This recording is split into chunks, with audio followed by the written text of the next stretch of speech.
$1 million. That is the bleak, punishing baseline required to secure an average detached home in Australia's major metropolitan centres. For millions of younger Australians, homeownership feels less like an achievable milestone and more like an escalating financial fiction, a locked door with no key. But what if the entire premise of the housing crisis is geographic illusion?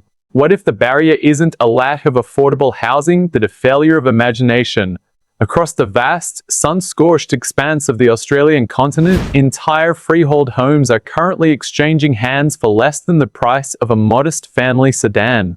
No digital scams, no ruinous land leases, just real, deed-holding brick, stone and timber properties selling for $50,000 or less. The question is no longer whether these houses exist. The question is, where are they? What is the catch? And who is brave enough to buy them?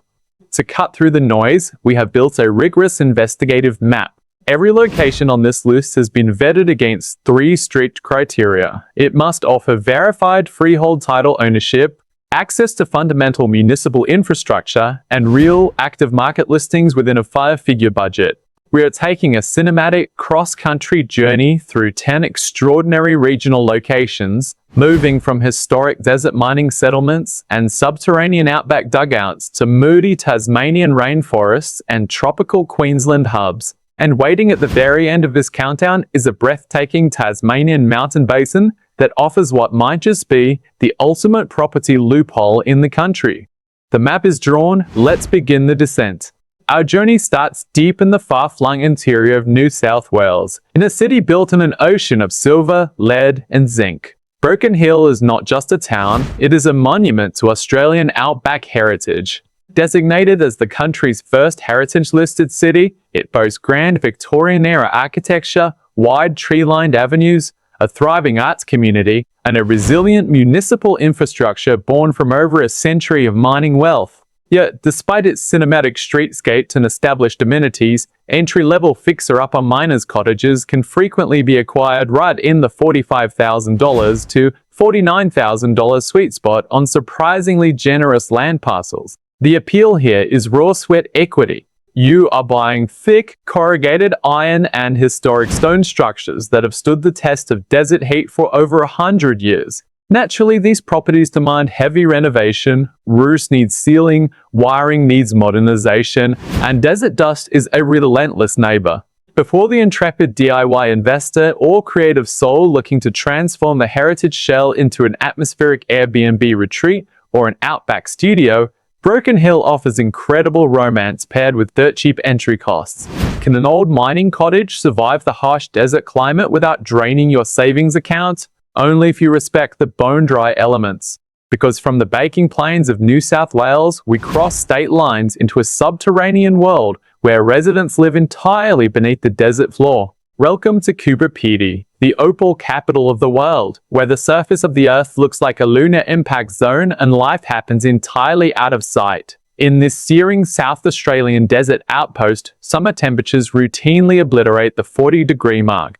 To survive, generations of miners and homesteaders took shovels and heavy machinery to the hillsides, carving out sprawling multi-room subterranean dugouts straight to the sandstone. And remarkably, unserviced parcels and raw underground homes can frequently be acquired for $35,000 to $48,000. Living underground is a masterclass in natural climate engineering. While the desert surface bakes, subterranean temperatures lock into a comfortable, constant 22 degrees year-round, meaning your air conditioning bill drops to absolute zero.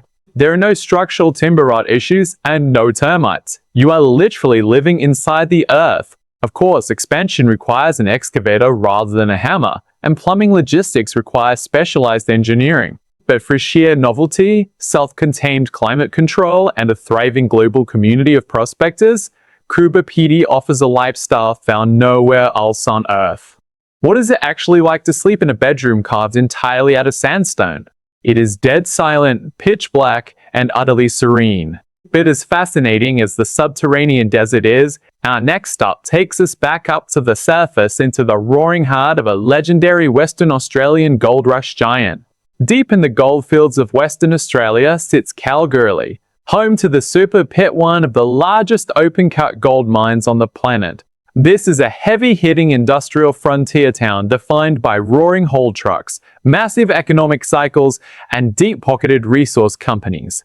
Yet, beneath the hyperinflated rent spikes experienced during peak mining booms, peripheral residential pockets and older apartment conversions occasionally drop into the $40,000 to $50,000 bracket during market corrections. Investing here is an exercise in outback macroeconomics. When the mining sector surges, rental yields skyrocket as fly-in, fly-out workers scramble for accommodation.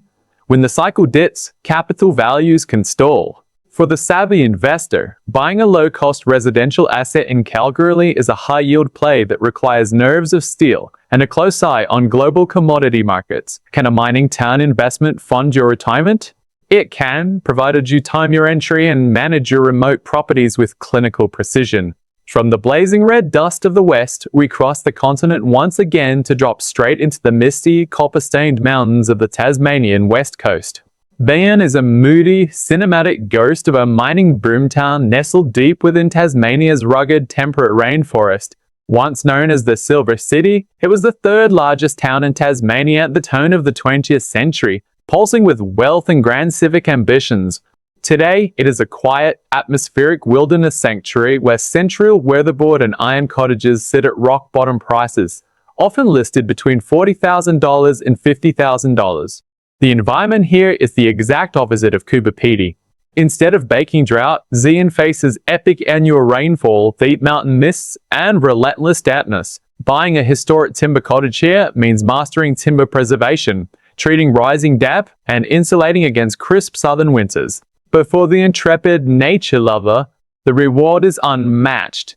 You are surrounded by ancient bottom-grass plains, dramatic peaks, and raw wilderness silence. It is the ultimate off-grid nature escape for a patient renovator willing to wrestle with the elements. How do you waterproof a century-old timber cottage in one of the wettest places in the country? With meticulous flashing, heavy-duty marine paint, and a deep respect for Tasmanian weather. But now, we leave the wet wilderness behind and head north into the sprawling pastoral warmth of Queensland. Charters Towers is the sun-drenched regional centre located about an hour and a half inland from Townsville.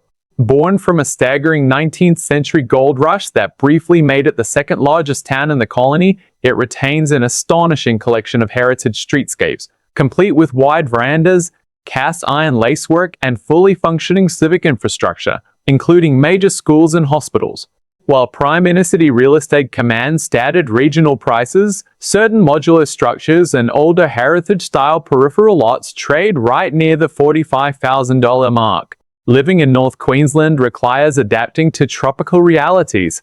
You are dealing with intense wet season humidity, high ultraviolet radiation, and the ever-present threat of cyclonic weather, which means your structural framing must be tied down and reinforced. In exchange, you get wide-open northern skies, a thriving agricultural economy, and a spacious property footprint that would cost millions in Brisbane or Sydney. What hidden structural damage does tropical humidity inflict on cheap outback timber?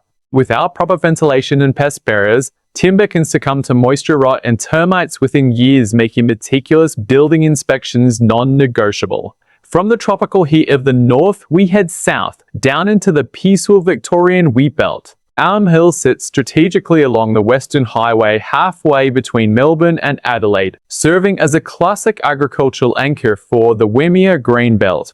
Dominated by historic silos, expansive wheat fields, and a remarkably tight-knit community, Nhill represents traditional country living at its most stable. Older residential blocks and compact fixer-upper houses occasionally hit the market right at the $50,000 threshold. The primary draw here is social infrastructure and connectivity. Unlike hyper-isolated outback mining towns, Nhill sits directly on a major freight and transport corridor, supported by active local volunteer networks, robust sporting clubs, and reliable health services. It is the place where doors stay unlocked and neighbors know your name.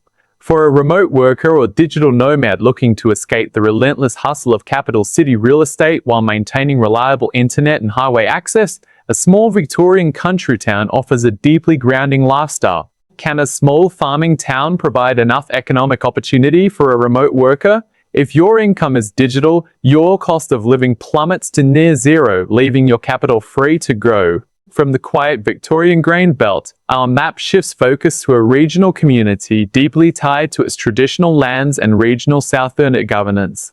Located in the undulating hills of the South Burnett region in Queensland, Cherbourg and its surrounding rural districts offer a unique lens into regional land access, community-led initiatives, and ultra-low entry costs.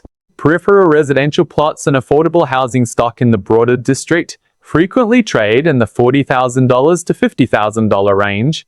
Navigating property ownership in these regional districts requires understanding local council guidelines, Indigenous land councils, and regional employment schemes. It is an area defined by rich cultural history, deep storytelling inscribed in the red soil, and strong community ties. For buyers looking to integrate into a tight regional fabric and contribute to local economic development, the South Burnett offers an accessible entry point far removed from coastal speculation.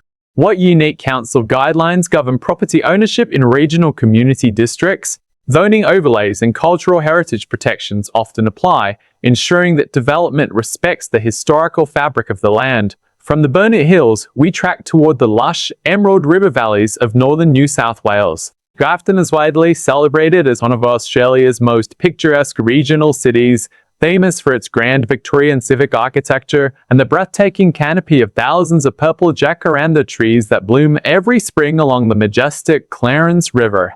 While central Grafton homes command strong lifestyle premiums, small, older, relocatable homes, caravan conversions, or flood zone peripheral parcels can occasionally be acquired for under $50,000. There is a catch, and it is written in water. Grafton's idyllic position along the Clarence River means that low-lying parcels are subject to periodic flood mitigation challenges. Insurance premiums on flood-prone blocks require careful financial calculation. But for a buyer willing to trade absolute flood immunity for a slice of coastal-adjacent river valley paradise, the lifestyle payoff is immense. You are an easy drive to pristine Pacific beaches while enjoying the serenity of a historic inland river hub. Why is a property in such a scenic river valley selling for the price of a used hatchback? Because water management dictates value buy on the wrong side of the flood levee, and you inherit a watery challenge. From the river valleys of New South Wales, we head straight to a major industrial transport port in South Australia. Positioned at the head of the Spencer Gulf, Port Augusta acts as the maritime and logistics gateway to the Australian outback. Where rail, road, and sea converge, this bustling industrial city boasts full commercial amenities, major hospitals, and robust logistics infrastructure. Older housing trust properties and compact renovator targets frequently list between $42,000 and $49,000. Port Augusta offers something rare in the five-figure market: full city infrastructure. You aren't miles from a grocery store or a medical specialist. You have major supermarkets, schools, and transport links right on your doorstep. The trade-off is industrial exposure and coastal wind shear, as well as a transient workforce driven by energy and transport logistics. Yet, for securing city infrastructure on a microscopic budget, few coastal Gulf ports match its rural accessibility. Can an industrial port city provide sustainable long-term capital growth for a budget buyer? As green energy projects and regional outback logistics expand across South Australia, strategic industrial hubs are quietly catching the eye of forward-thinking investors. And now we arrive at the final destination on our map, the grand finale, waiting on the wild west coast of Tasmania. Queenstown is unlike any other place on Earth. Nestled in a dramatic mountain basin of copper-stained, eroded hills that look like an alien landscape, this historic mining town features stunning 19th century architecture, winding mountain roads, and an exploding ecotourism and arts migration scene spilling over from Hobart. Historic weatherboard and iron cottages framed against sheer, rugged peaks trade here for $45,000 to $50,000. This is the financial and visual climax of our journey. Queenstown combines hyper-low property entry costs with world-class natural scenery, radical artistic energy, and an active tourism wave. The microclimate is intense heavy rainfall and dramatic mountain weather are part of the daily rhythm. But the sheer cinematic majesty of the surroundings makes it an unforgettable place to own property. Is this stunning mountain sanctuary the ultimate loophole in the Australian housing crisis? For the adventurous spirit willing to embrace a moody, creative alpine lifestyle, it just might be. The myth has been dismantled. Houses for $50,000 are not digital fictions. They are real, tangible structures scattered across the varied landscapes of Australia. But as this journey has proven, cheap real estate demands a currency of its own: sweat equity, resilience against extreme climates, and rigorous due diligence regarding local hazards, from desert heat to river floods. Escaping the housing crisis requires looking beyond capital city borders and embracing unconventional regional assets. Whether you are an intrepid renovator eyeing a stone cottage in Broken Hill, a remote worker seeking digital peace in Victoria, or an artist drawn to the moody mountains of Tasmania, the door is open, if you have the courage to walk through it.